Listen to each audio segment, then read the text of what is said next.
Thank you very much, members of the press. Thank you very much, members of the press. We are here with the counsels representing Boniface Mwangi and other accused persons, other respondents in a case that is that they were unlawfully arrested yesterday, and I'll explain why it is unlawful. And here we are with Counsel Wavinya, Counsel Janja. We are here with Mr. Hussein.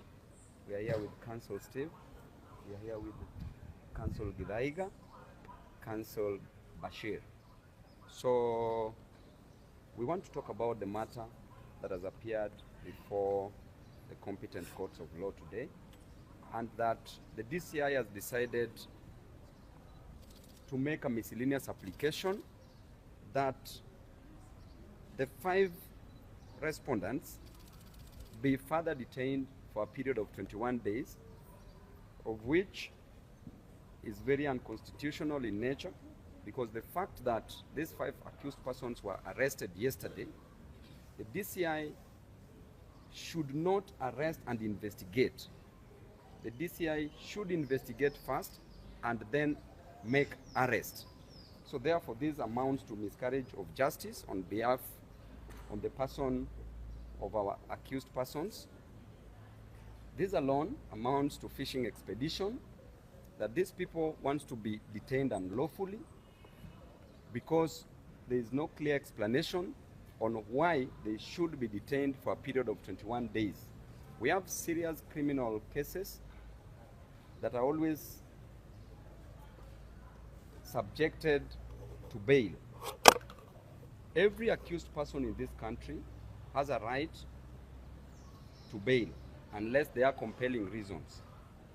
There are no serious compelling reasons, because when we look at the accused persons that we have here, to be specific, the first one being Boniface Mwangi, everybody in the Republic of Kenya knows where Boniface Mwangi stays, therefore is not a flight risk. Number 2, Boniface Mwangi can never interfere with any witness, and these witnesses, I know they will bring police officers to be the witnesses. And even if there is that interference with the witness, then there is witness protection that should take care of that.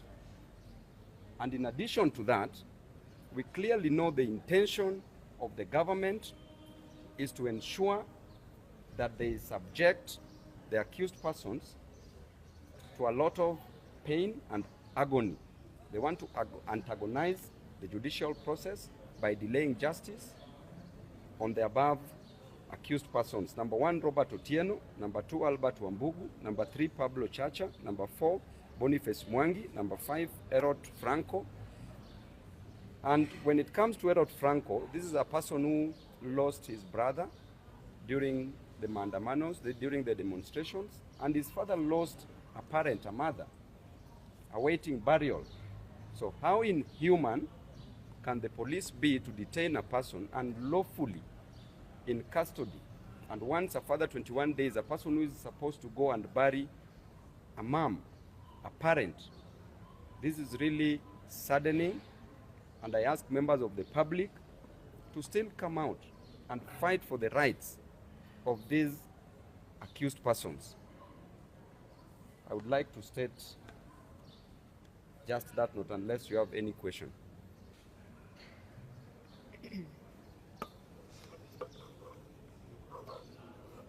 No question?